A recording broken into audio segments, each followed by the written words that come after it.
every day you wake up in the morning and you ask yourself this simple question. Is the action I'm doing empowering me towards the goals and my ideal life? Or is the action I'm doing inhibiting me? Hello and welcome to Outer Spaces, a podcast dedicated to empowering designers and contractors in the outdoor living space.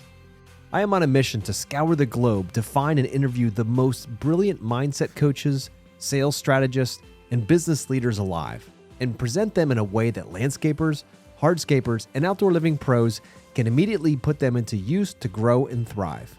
On Outer Spaces, we are passionate about breaking the chains of small mindsets and helping contractors just like you take control of their businesses and their lives. My name is Joshua Gillow, and through my 27 years of dirt under the nails experience, I look forward to sharing tips, strategies, and other contractor success stories here on the Outer Spaces podcast. Now, let's get on with the show. Hello, everybody, and welcome back to the Outer Spaces podcast. This is your host, Joshua Gillow, and today I have Michael Kohan on. He's a certified life coach. He's also founded the Elevate Life Project, and he has the Elevate Life Project podcast. So this guy is really into helping people with positive mindset, connecting like a rejuvenating outlook for them for the future, focusing on physical and spiritual and all those pieces put together. I brought him on the show because what he focuses on and specializes in is how to find your purpose, how to get deeper into who you are and why you're here. And I know for me in my journey, that's been a bumpy road in the beginning. I didn't know where I was. I was very much a drifter when it come to knowing what I was doing and why I was doing it. I just knew I just kept doing things to try to make more money, thinking that would solve the problem, make me happy. And the problem was it didn't. So finding my purpose, digging deeper, doing the personal deep work that needed to be done was absolutely worth, but every single second that I invested over the last roughly 10 years in doing that. But I tell you, it can be lonely at times. And we talk about that. We talk about breaking away from your known groups and your relationships to then foster a deeper understanding of who you are and what motivates you to be the best version of yourself. So that sounds like you guys. This podcast, this episode is going to be right up your alley. So enjoy. Hey, Michael, I'm so excited to have you here on the podcast today. We're going to talk about a subject that is near and dear to my heart because I've struggled with this throughout my life. And this is the subject of purpose. Like, what is my purpose? Why am I here? Why did God put me on this earth? And that's something that I've struggled with a lot in my life, and I've had to adjust that as I've grown. I'm 45 now, and that's changed a lot. But everyone talks about you should know your purpose. You should know your mission in life. You should know all this stuff. And dude, it didn't come easy to me to understand what that was. And that's why you're on here today. I took a look at your website and this is your jam, talking about purpose. So my goal today is to have a conversation with you to help you unpack that topic. So any of the listeners out there that are struggling like I did for most of my adult life, that you can help them find their way to their purpose and mission. Because I know now that I have it, there is nothing more clarifying and confidence building than knowing why God put you here. So Michael, welcome to the show. It's great to be here. And I'm going to try not to mess up my camera, and I'm going to try not to fidget too much because this is a topic I love talking about. But I also have at times controversial theories behind purpose and passion that go against the grain of a lot of American philosophy of how to live a successful life, where, the idea is find your purpose and you'll never work a day in your life. And whenever I hear things like that, a lot of times I just want to vomit. Yep. And it started when I was 12, when I started to think about this. And I can get into that right away if you want. Go for it, man. Jump right in. The journey began of me trying to ask the questions of spirituality. Spirituality to me is, who am I? Am I living a good life? Does my life have meaning? And how am I making the world better than I have received it? And it started when I was probably 12, but really I started to really think about it when I was 15 years old. And when I was 15 years old, I had one of those after-school summer jobs that wasn't the easiest summer job. I worked for my neighbor's construction company / lumberyard / carpentry company. And it was 15 years old.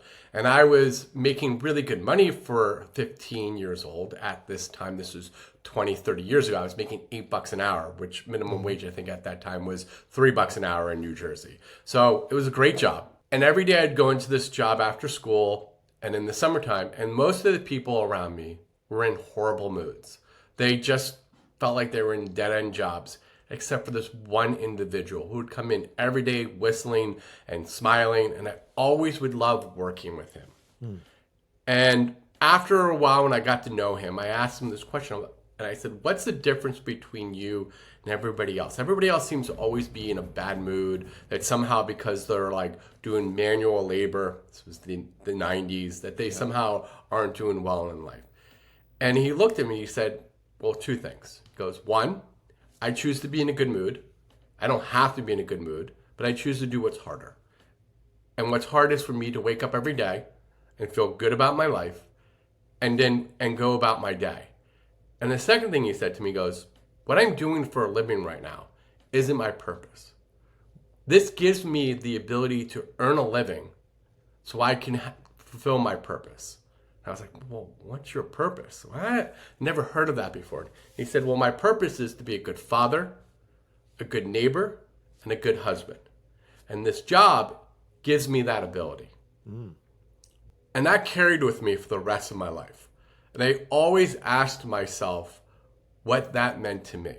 When I graduated from college, I wanted to do what I'm doing for a living now. But everybody told me, no, get a job, do something safe, right? So I ended up getting a job working in corporate real estate for 15 years.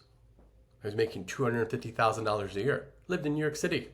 I was 30 years old, right? This was 15 years ago, right? $250,000 15 years ago was like $500,000 at 30.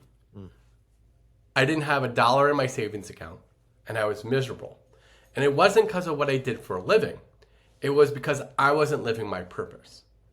And so I quit my job at 32 years old, and I went on that journey. What I do for a living, the platform I'm on right now, gives me the ability to do my purpose. And my purpose is really simple. I help other people live their best lives. Now, I can be a life coach, or I can be a softball coach. It doesn't matter what I do. It's how I apply what I do to that purpose that I try to fulfill. Does that all make sense? It does. And I love how you've so eloquently simplified something that we oversimplify quite often, or overcomplicate quite often. Always. And like it's like this idea I really struggle with coaching, because I get a lot of people when I'm coaching clients who want to quit their job because they think that that's how they're going to be millionaires, that they're not happy in their job because they can't control their life, and somehow starting their own job means they're going to control their lives. And somehow if they don't, do these things, they're somehow a failure. And every time they kind of tell me these things, and a lot of times they end up not wanting to work with me, I tell them they're out of their minds, because I own my own company and I love what I do for a living, but I work 6 days a week. I love what I do for a living, but I'm not in control of my life, because if I'm not working, I'm not seeing clients. If I'm not seeing clients, I'm not making a living, right? Finding that vision for your life does not mean that you have to be self-employed. There are plenty of people that I coach who have blue-collar jobs. I mean, one of my clients is a carpenter. One of my clients is a landscaper. One of my clients is a plumber. And they make more money than the guys that are lawyers and doctors. And it's the reason what makes them feel good about their lives isn't what they do for a living. It's how what they do for a living gives them the ability to have meaning through their lives, whether they're active in their church or synagogue or temple or mosque, or they're members of their community, or they just have more time to spend with their wife and kids. Everything in our lives isn't about how much we acquire. It's about how good of a life that we live. What happens, though, is we have this tendency, because as humans, right, we have this tendency to be group-oriented, right? We want to belong. We want to be part of an organization.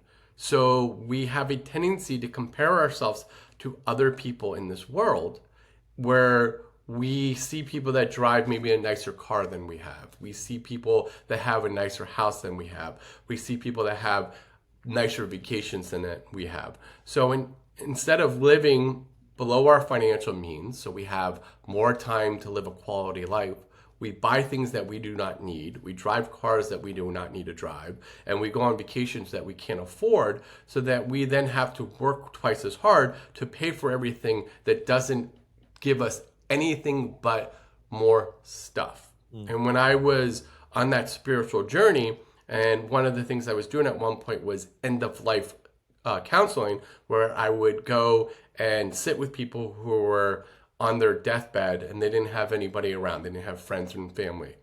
And not one of them ever said to me, I wish I worked more. I wish I earned more money. They all said, I wish I took more chances. They all said they wish they loved more. They all said they wish they traveled more. They all said that they wish they spent more time with friends and family. That's really all we really need to do in life. That's right. And when we have those things, friends, family, some adventure, then everything else around us doesn't matter, right? All that stuff. Yep. And that's what takes us away from what we're trying to do with our lives. I love that, dude. You so beautifully said that again. And it's so true. I know on my journey, it's been, up and down where when you're younger and you see everybody that's making it and successful, they go buy the bigger house, they buy the nicer cars, they go on all those vacations. They want to show that money, right? They want to show the success, right? Because that's what we're taught to do. Look at Instagram, Facebook. That's what it is. We see it everywhere. And whether we like it or not, as you're scrolling through your feed and you just constantly, your mind is comparing, right? It's robbing the joy of now. It's robbing the joy of your life because you're comparing to somebody else that you're seeing in that video or that whatever it might be. And that's the sad part, right? Because each moment that they're stealing joy from you, right? You're not a victim, but the point is each moment you're allowing that to happen within your mind, it's a moment you don't get back, right? And at the end of the day, does it really matter? Because you're right. Money is the lowest form of currency. Relationships are the highest form of currency, right? Networking, getting connected to people, having a podcast with you, learning the stuff I'll learn today from you. That's a higher form than money would be. So when you talk to people that are late in life, that are ready to make the transition, they look back and they said, well, what does money do? Money is supposed to give you choices, right? Gives you more choices, but it doesn't mean they're better or worse. Money can also steal a lot of your firsts, right? And once you have enough money, you can buy everything. And once you've done everything, what's first, right? We look forward to new things as humans, right? We look forward to a new place to travel. We look forward to a new experience in a vehicle. We look forward to new experiences around us. We look forward to a lot of those things. But once you have it, then what? Right? Then what? Yeah, I do struggle with social media, even though I have to use it for work. Mm-hmm. And that's something that we can talk about next if we want to. But I want to hone in on the idea of money. Money is not the root of all evil.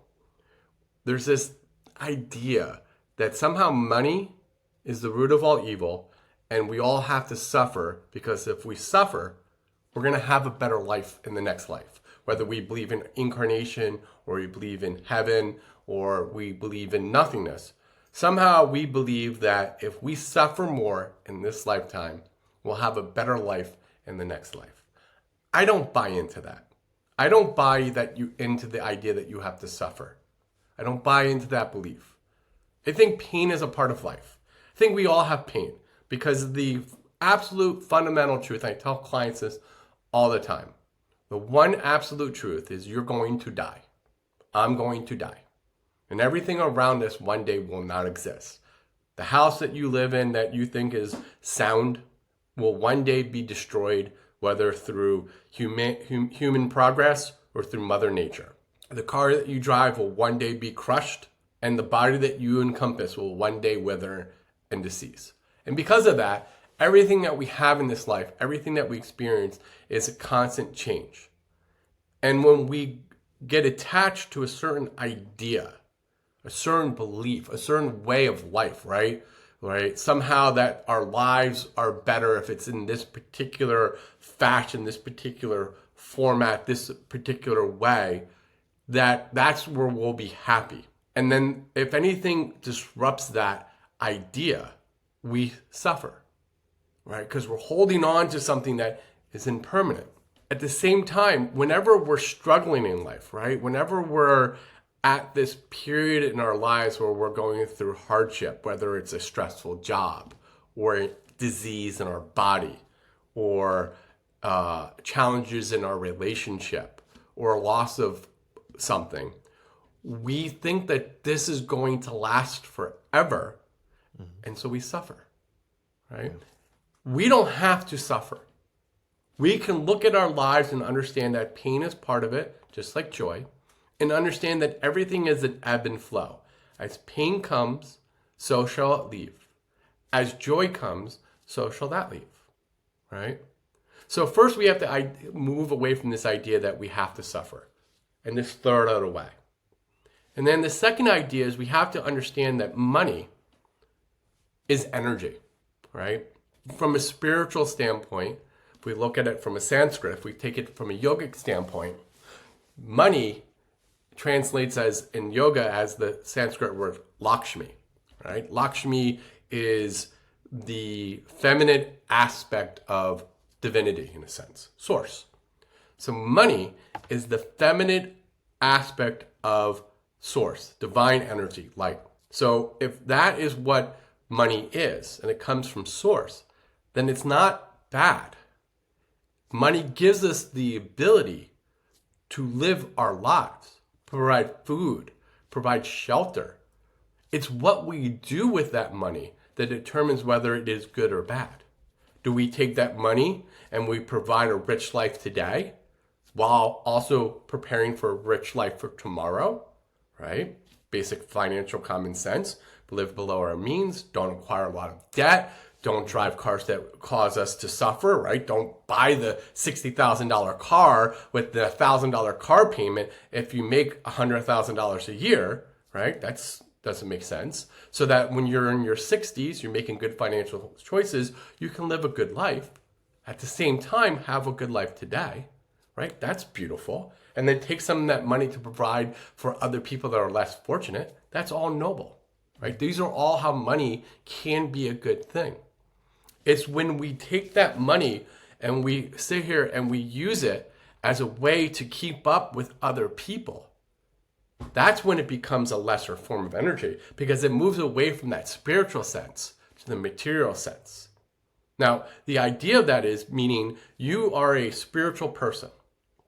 Whether you believe in God or you believe in another name of God or you believe in another form of energy, we are all spiritual beings.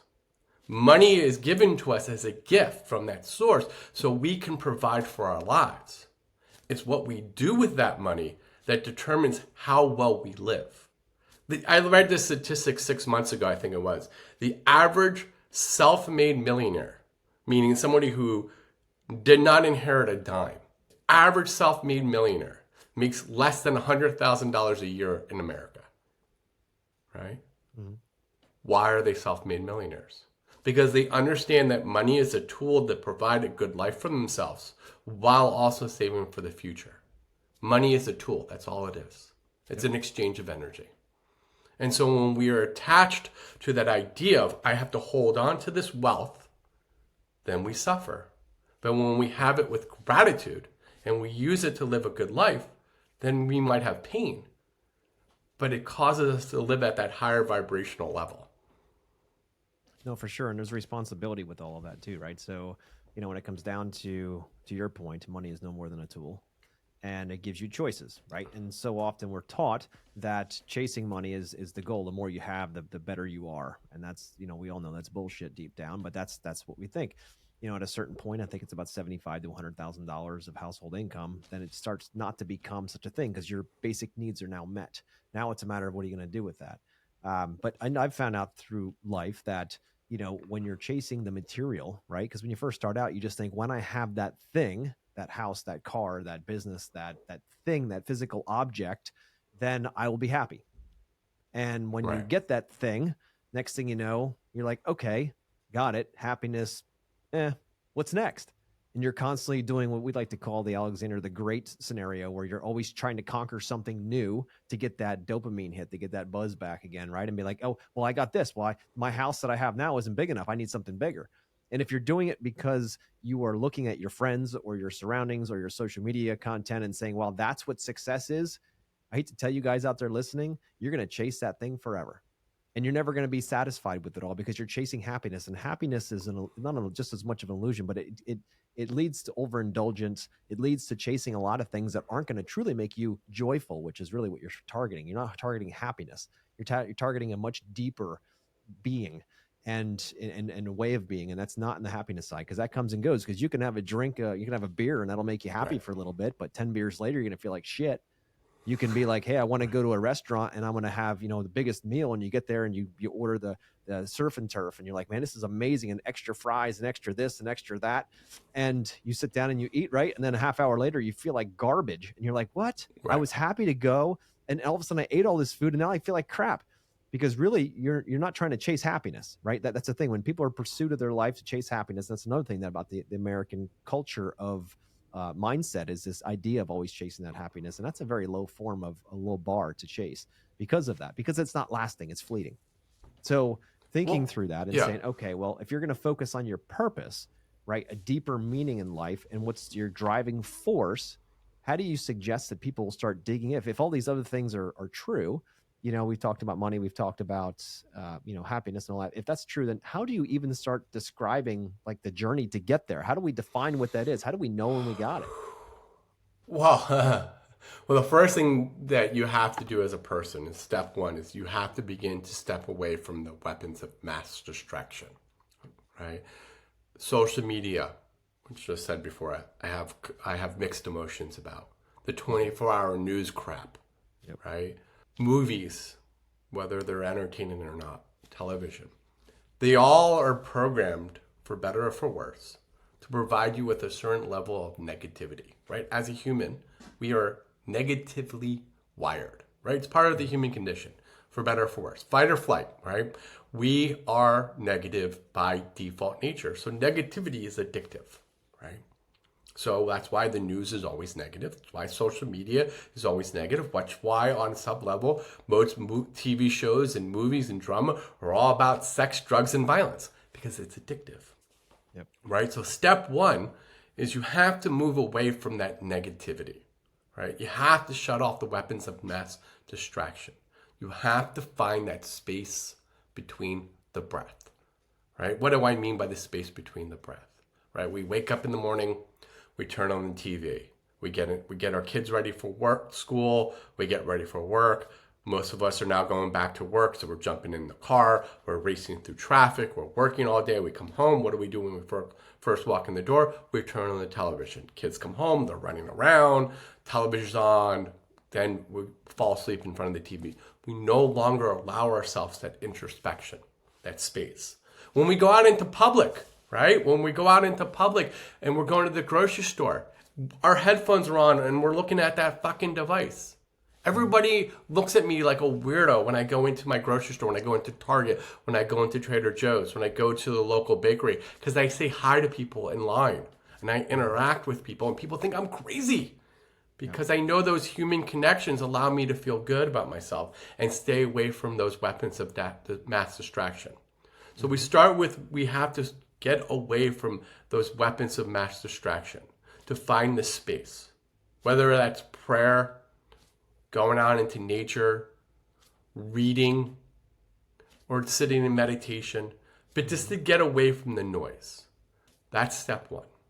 So Problem is, before you get into step two here, I want to just have the listeners also think about this, and this is so often overlooked: lyrics in songs.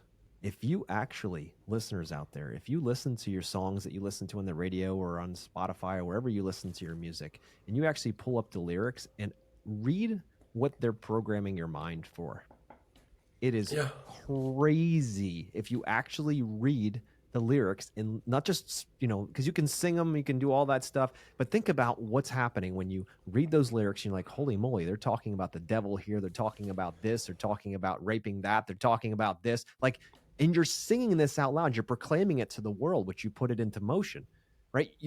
And imagine what that's doing to your soul when you're so deeply connected to it that you're willing to sing it out of your soul. Think about that. So my suggestion would be, or my challenge would be, some of your favorite songs you listen to, look at the lyrics, really get to know them and discover what they're trying to tell you. Some of them are going to be good. If you listen to Christian songs or you listen to some of these different artists, they're very good, clean, wholesome content in there. But really do a deep dive into the kind of music you're listening to, because that stuff oftentimes sits on like right on the surface where nobody really sees it, and it constantly permeates you. If you're not watching the news, if you minimize your social media, yet you're still listening to music. And music is amazing. It is such a gift. But at the same time, if well, it's that's trying to step two. program you, if it's trying to program you, and you can't figure out how, you can't get out of this funk, you can't get out of this negative mindset, you may be just being programmed by the music that you're listening to every day without you even knowing it. I was blown away when I started actually watching and looking at the lyrics. I was like, I'm sorry, I think their artist is amazing, but those lyrics, they are not true to my soul. It's not, I'm not going to sing it anymore. I'm not going to be part of, my singing was never any good, Michael. But my point is, I'm not even going to allow it into my world, because that is just another, like the news, like social media. Sometimes it's that in the TV, there's that constant negativity, that distraction, that trying to pull you back into a controlled state. And that happens in music as well. So to try the challenge, Agreed. I think you're going to be really surprised. That's agreed. I always tell clients that after I'm like, find that space, all your thoughts begin to, once you find that space, once you go, start to cut down that noise, and you find the quiet where you're comfortable when you walk into a house and there's no noise, and you can walk around your house and be comfortable with your thoughts, right? And be comfortable with what's going on inside your head.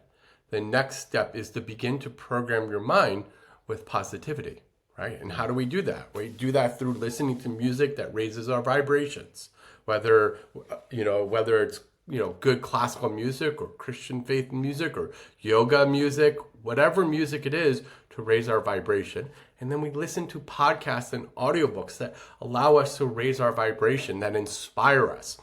All the time when I'm coaching a client, I'm always constantly like, listen to personal growth and business growth podcasts.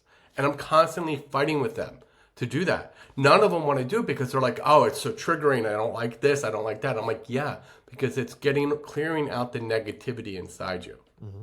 And once you begin to get that inspiration, that positivity in your mind through hope, through prayer, through faith, through divine inspiration, that's when you can move into the next stage where your consciousness starts to go higher, and you start to feel those vibrations. That's where you begin to understand, what does it mean for you to live your true self, your higher self, right? It isn't what you do for a living. That's a tool to provide you with the means to live your life. It's what does it mean for you to be authentic in whatever capacity. So step one, we get away from the noise, the weapons of mass distraction, the negativity. Step two, we provide that space where we can hear our thoughts. We can find that inner self. Step three, we raise our vibrational self through music, through podcasts, through books, to find that higher level of vibration. We get out into nature. And then step four is when we can begin to ask that question of who I am as a person, how I can live that authentic life. What does it mean for me to be my true self? And then once we figure that out, then we start to seek out other like-minded people. That's the hardest part, is the next step. That's the part that most people struggle with, is once we get to that space, we look around and we're all alone, right? Because now we're the odd person, right? Now we're the freak, right? Now no one gets us, right? I get that in my life all the time. Like, people think I'm weird because I want to go hiking on the weekends all the time, and I want to practice yoga and we meditate. And people think we're weird, right? It's when you get to that vibrational level where you no longer want to be eating all that toxic food and drinking all that beer because you want to live that healthy life. That's where the next step is. We start being around other inspiring people. And then they begin to raise you up. And then next thing you know, you're living at that higher level, and you look around and everybody around you is always cheering you on, and you're cheering each other on, and you're just surrounded by people that are like your biggest champion. So that when you come across people, maybe don't agree with your view of life because you're living at that higher vibrational level, you're no longer threatened. You're no longer in that fight or flight, no longer in that negativity. And then you're living that beautiful, authentic, pure life where you're just like living your best version. That's how we do I love it. that. I love that, Michael. And you definitely hit that with shutting the noise off and figuring out who's actually inside. Because with all those distractions, the social media, the news, the TV, the Netflix, the alcohol, the porn, the weed, all of that stuff, that's all to distract you from who you truly are. All those things are going to pull you further away from your true essence, right? Your true, Yeah. yeah, that's what it's going to pull you away from those things and keep you disconnected. And during that time, you'll have people in your life that you'll see going in the direction you're talking about toward, a more purposeful life. and you're going to be like, I don't know if I like those people because I'm trying my hardest. And this was my story. I was trying to fit in with everybody. I was not the popular kid in school. I was in the marching band, right? I played the saxophone. That's how cool I was. Girls never flocked to me. I had to work my ass off to get a date, right? All of those things. And I did whatever I could to fit in. I became a pleaser at that point just to fit in, right? And the problem was Right. that was my number one objective, was just not to be shunned or be put out. So I would do whatever it took to do that. The problem was that I was giving away my gifts that God gave me. I was giving them away. I was doing whatever I could so I could fit in, right? Because my biggest fear was I'd be alone, right? That I'd be alone. So if that were the case, then hey, if I just fit in and played this game and just wore this cloak, this certain persona on the outside, then everything would be good and I'd fit in with everybody. So I did what they did, and everything was good. And when I started to realize that that was not how I was going to get to my true purpose, and I was never going to get to where I wanted to go, and I was never going to get that feeling of joy and fulfillment in my soul by following the crowd, that I had to stand out and move away from the crowd. To your point, finding mentors, finding people that were already there that would pull us there. That was a very interesting time of my life, and still is, as I make that transition over, because I tell you, it can be lonely on this side because you don't have all the support of all of those vices, all of those things that keep you entertained, keep your brain, bouncing from shiny object to shiny object or scrolling through social media. All of a sudden now it's quiet. And who are you without the noise? Who are you as a human being? What do you want out of life if you don't have all those distractions? Oftentimes we start businesses and we keep ourselves really busy because we're afraid of who the hell we are, or we're afraid to find out who we are. So we stay busy so we never have to face ourselves. And if people get triggered by you, it's because it's a reflection of something in you that pisses them off about themselves, not about you. This has never been about you. If there's something that somebody says, you know what, I really hate the fact that you're so assertive, the reason why is because they wish they were more assertive. That's why they hate it in you. It's a mirror. That's the crazy part about this thing we called life. Well, remember, it's also on the other side too. When you don't like somebody, it's a trigger of something you don't like in yourself. 100%, dude. All right. Yes. I think the biggest challenge I think people have is, and well, imagine it's at least half your audience, is in order for them to change, they have to surround themselves with like-minded people, right? This is what we're kind of like addressing, like personal growth, change, is lonely. Unless you're lucky to be born into a family of like-minded, inspiring individuals that live a really good, positive life, most likely you're going to look around and you're going to want to improve your life. But everybody around you is staying the same. Mm-hmm. And this goes back to what we were talking about originally. We're group-oriented people. Right? We like to belong to groups, right? Like think about it from the American political system. My side versus your side. Stupid, but it's because we're group oriented.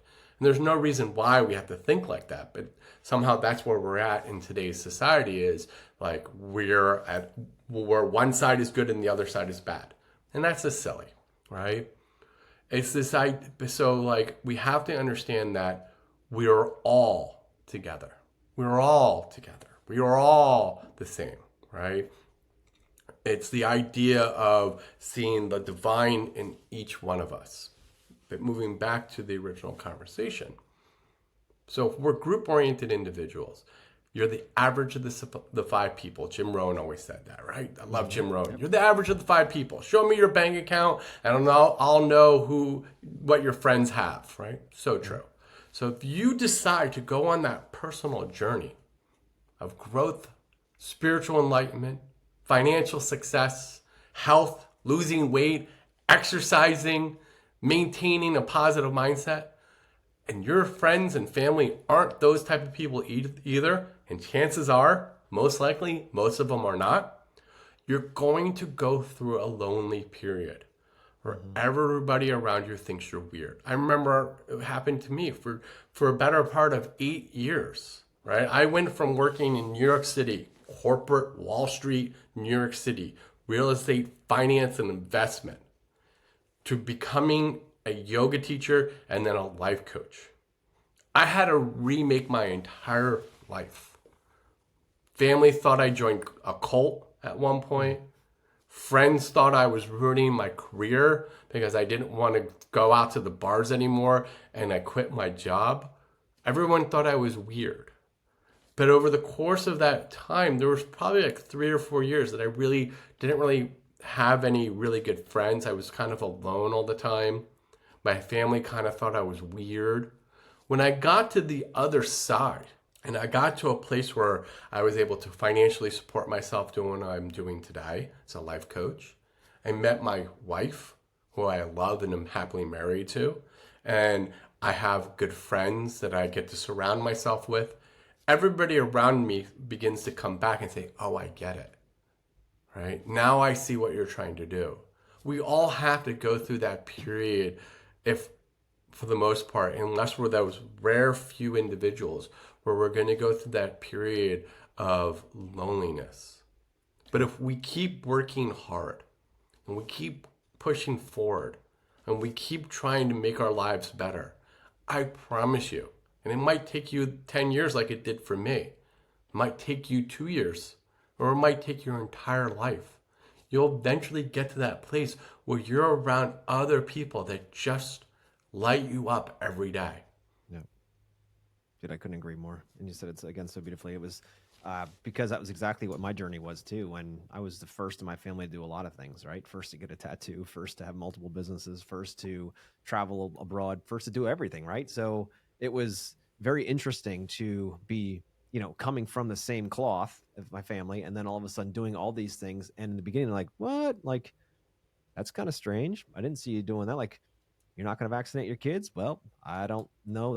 I don't know. Like, that's just weird. Like, and you're going to eat organic food? Why would you do that? And all of these different things, right? And you get all the judgment because, and again, you just want to fit into that group, because even as cave people, we wanted to be in groups because there was strength in numbers. We weren't as easily to pick off by the Right. saber-toothed tigers, right? So we wanted to be, and plus we could help each other that way. So we're a communal species that way. But thinking of it in that level, when you start making that change and you break away from the pack and you start saying, no, you know what? I don't choose that life. I'm not going to go out every Friday night and get totally loaded on Saturday night. I did that when I was a kid. Like, that's what you do at that time of life. Like, I'm going to break away from all that. The problem is that all those friends and those connections and those relationships that you hold so near and dear, they didn't stop doing that possibly, right? If they don't stop doing that, there's like a lure back into it. And you're like, no, I don't want to do that. And pretty soon you start to feel that aloneness, right? You start saying, you know what? No, actually, I want to start a business, or I want to start doing new stuff with my life, but I have to now find a whole new group of friends. And that's tough, right? That can be a big reason why you don't try to move forward, because you're like, look, if I got to find a whole new group of friends, why the hell would I even do it? And pretty soon you start feeling alone again. Deep down, we don't want to feel alone. So with that being the case, we just stay with what we know. It's a lot easier to stay with the evil than to go out for the potential of the future, right? So going through that Right. process of being alone, knowing, you mentioned earlier about that we don't need to suffer. I actually disagree with that. I believe that during this time in your life, that suffering is a good part, right? Because you're letting What's go of what pain? was, right? And it's, you're letting go of what was, and now you're trying to discover who you truly are, so that you can empower more human beings that way, right? Or whatever your game is. It's, what is your bigger purpose? What are you trying to do? So in that quiet time, away from all that chatter, like you mentioned earlier, that constant chatter, you can then finally get in. I find myself out in nature, and you mentioned that earlier, but out in nature, I just have the best conversations with God and myself, because it's like I'm finally, all the noise is off. My phone doesn't work. I'm high in the mountains somewhere, and it's just me and a group or myself or a family, whatever it might be. But you just have time to be not distracted by those weapons of mass distraction. I love that, by the way. And with Yeah. that being the case, you finally get a chance to connect. And if you stop just for a moment and say, you know what? All right, I really want this. I really want what Michael and Joshua are talking about here. I want to have this purpose, this knowing inside of you that just doesn't go away. I didn't have that for most of my life, dude. I was drifting. I was bouncing. I was like a boat without an anchor tied to the ground. I was just moving around with the currents. And I finally understood what my purpose in life is, right? Is to end human suffering. It's to bring men specifically to Jesus Christ. That is my goal. That is my, and everything I do is in that drive, in that direction. I do it a lot of different ways. That is my purpose in life. And with that, I then say, okay, everything else that doesn't push in that direction gets pushed away. And every possibility that there is for me to be able to help and push that forward, my answer is yes, let's figure this out. Right? It helps you clarify is my bigger point.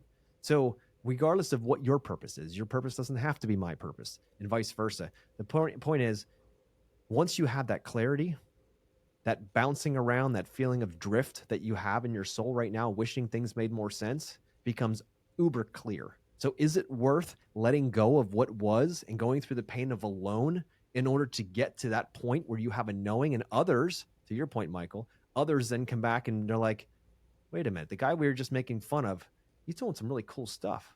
Next thing you know, they're like, hey, why are you doing that? They start getting curious. I've noticed that with tons of people in my life, right? The people that were laughing in the beginning or that I felt judged from, all of a sudden they're like, dude, so what are you doing this weekend? Well, I'm going to do this. Can I come along? And all of a sudden, the people that were laughing at you are the ones now asking for the guidance because they see a shift in you because you now have this thing inside of you, this direction, this knowing, and they don't have that and they want that. So they're asking you, how did you find it? But you've got to go through that time of disconnecting from all of what you know in order to find out who you are so you can get to that knowing. Well, you just live at a higher vibrational level, right? Like, I mean, like, when I was going through that really mass change, where like there was a period where I was, I was the success of my family. Like I had a, graduate degree in real estate finance from NYU. I was working in the city. I had a great brownstone apartment overlooking the park, and it was like a huge success on paper. But inside, I was just miserable because I worked 75, 80 hours a week. I mean, like to pay for this life that I thought I was supposed to live. And in order for me to do it, I was doing, I was taking 320 milligrams of Adderall in the morning, one at like lunch and one in the evening. So I was taking 60 milligrams of Adderall to function. And then I was taking Xanax and Vicodin to like come down from like the speed I was on every night. And the only reason why I'm alive is because I had really good health insurance. I lived in New York City. I had 6 doctors giving me prescriptions to both Adderall and Vocalin and Vicodin and Xanax and Percocets. And this was before Oxycontin was around. So I never really got really addicted to, pharmacology.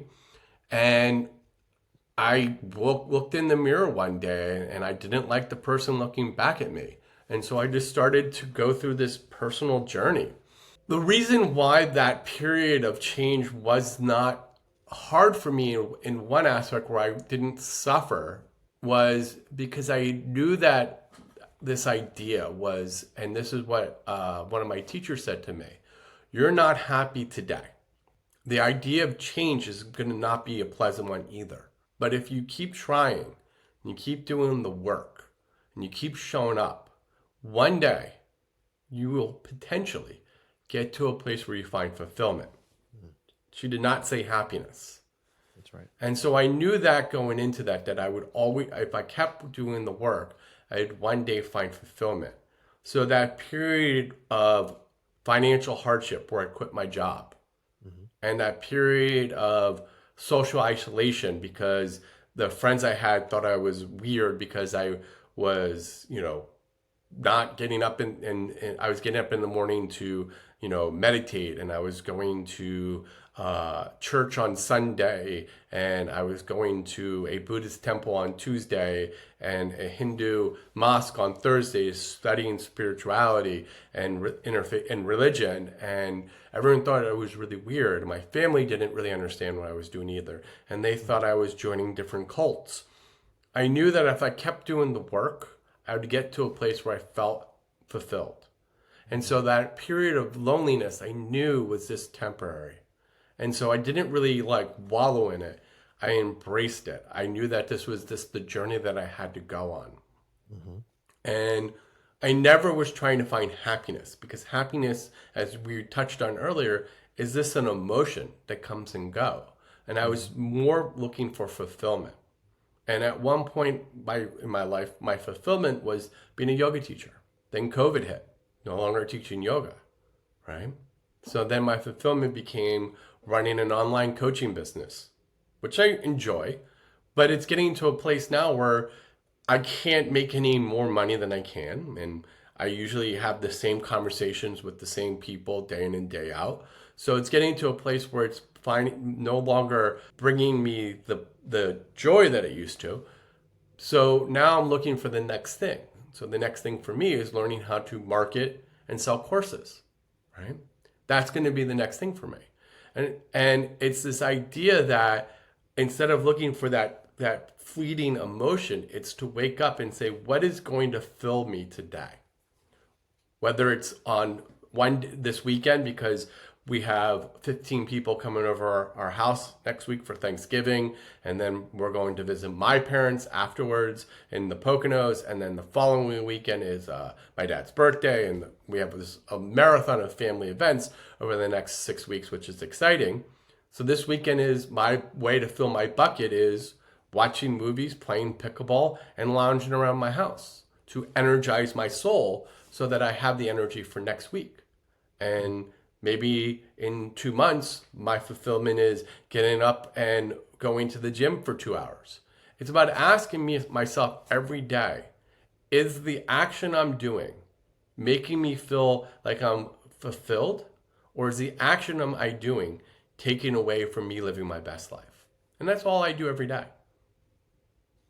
That's cool. No, it's nice that you can make that delineation there for sure. And so I'd like to full circle this around. And so we talked Yeah. about purpose. We talked about a lot of different things today, and that's what I love about this podcast. You didn't get notes before this show.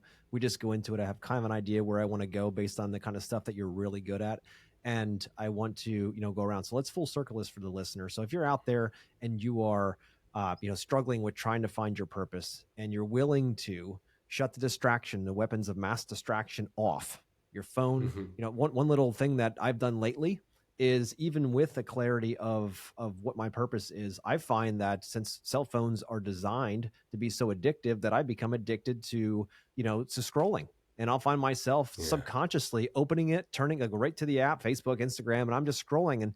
And I got sick of doing that, because I asked myself a question, Michael. I said, why is it that I don't have enough time in a day to read as much as I want to?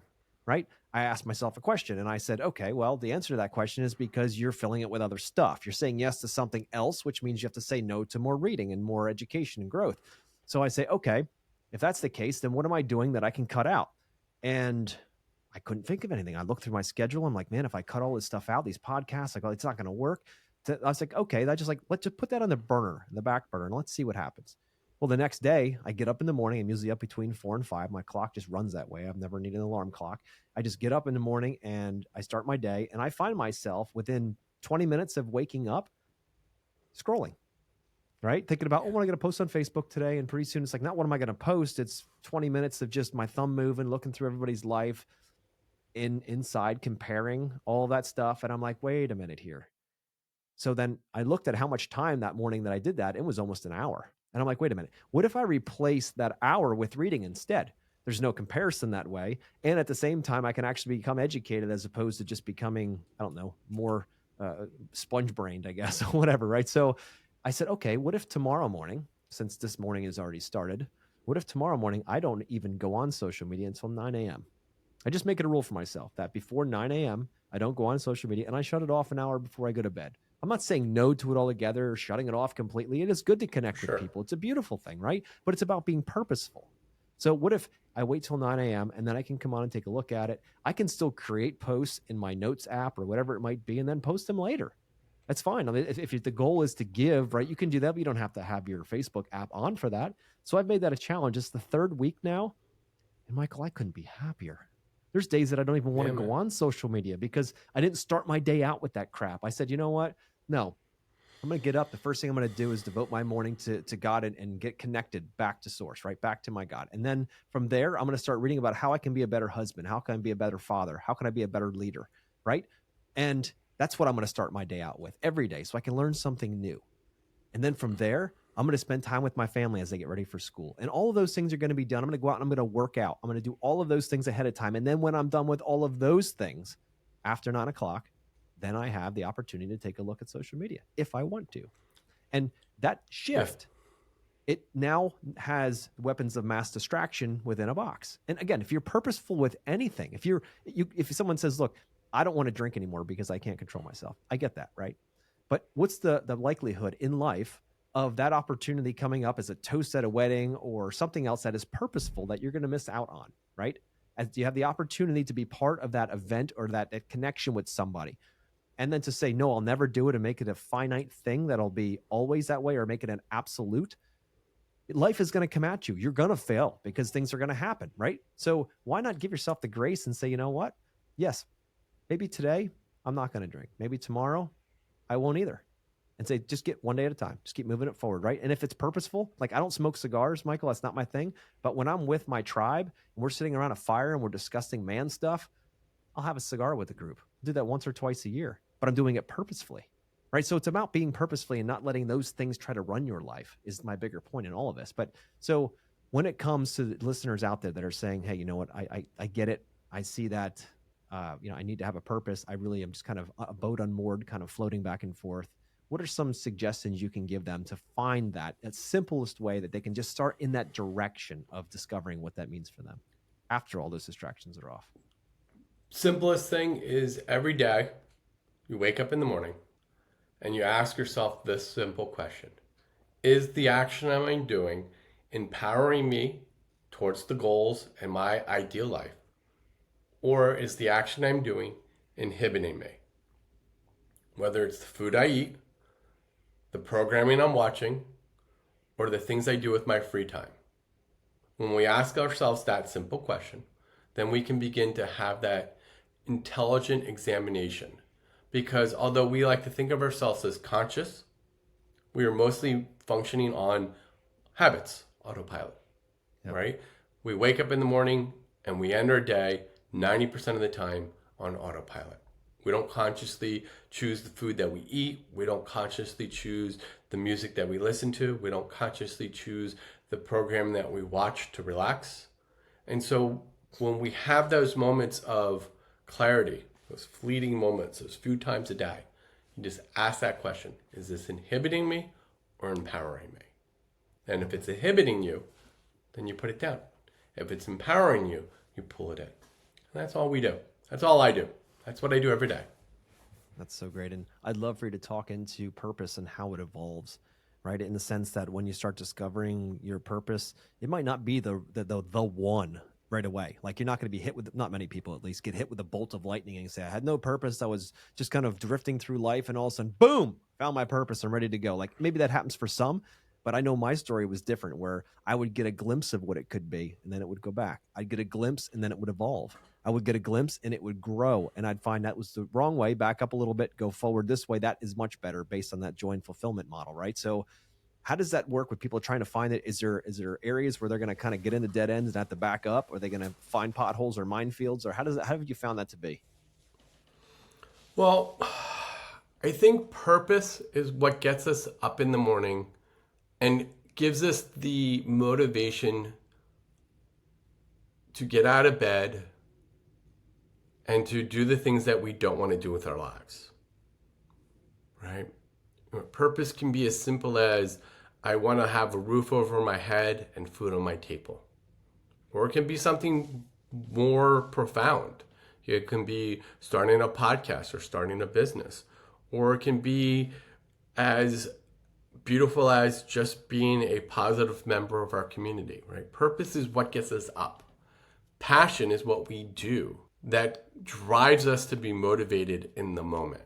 Our passions are allowed to change, right? Our passions evolve. Our purpose is what keeps us going. Now, your audience might not know their purpose ever in life. A lot of times we don't. A lot of people never really figure out their purpose, and that's okay. It's just to understand that if you don't understand your purpose or don't know what that purpose is, to not worry about it. And just to wake up every day and say to yourself, today is going to be a good day. And if your back is against a wall and you're down on your knees and you're praying to God for help, then you say to yourself, today's going to be a good day somehow. Because whatever is going on in your life, it's not going to last forever. And your purpose will or will not be revealed to you.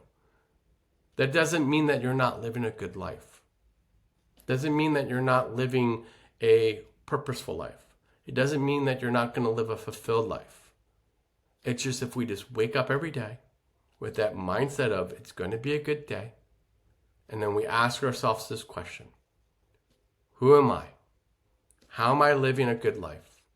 How am I making the world better around me?